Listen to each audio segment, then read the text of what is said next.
Hinamon ni Senador Bong Revilla si Senador TJ Ginggona na mag-resign bilang chairman ng Blue Ribbon Committee. Kung di niya mapipilit si Judge Secretary Laila De Lima na ilabas ang listahan ni Janet Lim Napoles sa mga sangkot umano sa PDAP scam. Tinanggi naman ni De Lima na minamanipula niya ang listahan. Saksi si Jam, si Sante. Please, wag niyo po akong i-pressure.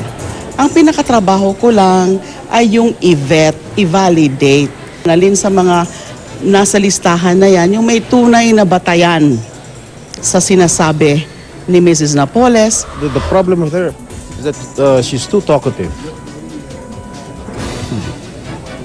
Now she's very, very silent about it. Tila gigil na si Senador Jinggoy Estrada sa patuloy pa ring pagtanggi ni Justice Secretary Laila De Lima na ilabas na ang listahan ng mga mambabatas na isinangkot ni Janet Lim Napoles sa pork barrel fund scam.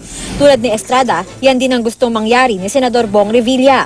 Sa ngayon kasi, sila pa rin lang tatlo na Senador Juan Ponce Enrile ang kinumpirmang nasa listahan ni Napoles. Kahit batay sa mga ulat ay hindi bababa sa 13 senador at dating senador ang kabilang dito. Nung lumabas yung pangalan namin, binerify ba nila? Diba? Mabilis naman nilabas kaagad nila sa media eh. So, siguro mas maganda, ilabas na lang lahat kung ano man yung nandiyan sa listahan na yan.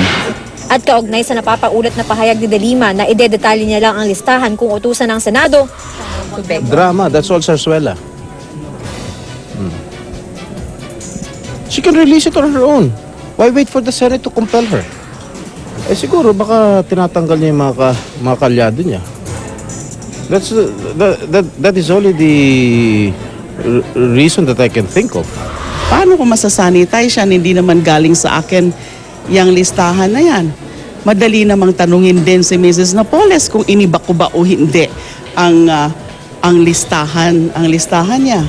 Pero si Revilla, pabor na pilitin ng Senate Blue Ribbon Committee Chair na ilabas ang listahan. Anong time na tinitira nila kami sa Blue Ribbon, wala silang pakundangan na gulpihin kami. No?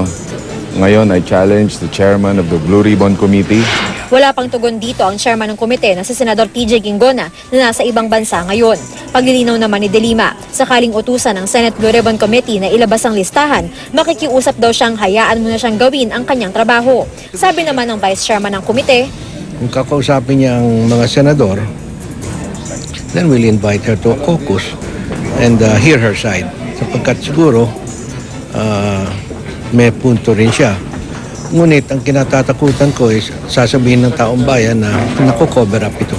ako si Jam Sante, ang inyong saksi.